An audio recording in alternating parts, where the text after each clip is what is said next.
उंदराची टोपी एक होता उंदीरमामा. रस्त्याने जाताना त्याला मिळाले एक फडके. फडके घेऊन तो गेला धोब्याकडे. धोब्याला म्हणाला, धोबीदादा माझे फडके धुवून दे.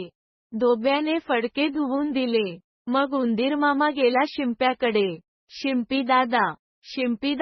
शिंपीदादा मला एक छानशी टोपी शिवून दे, तिला रंगीत गोंडेही लाव.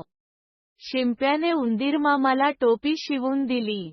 उंदीरमामाने टोपी डोक्यावर घातली, एक ढोलके घेतले. ते वाजवत तो गाणे गाऊ लागला, राजाच्या टोपीपेक्षा माझी टोपी छान. Room room room. मग राजाने हे ऐकले. तो शिपायांना म्हणाला, जा रे, त्या उंदराला पकडून आणा. शिपायांनी उंदीरमामाला पकडले. दरबारात आणले.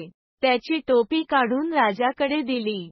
मग उंदीरमामा म्हणाला, राजा भिकारी, माझी टोपी घेतली. Room room room. मग हे ऐकून राजा खूपच रागावला.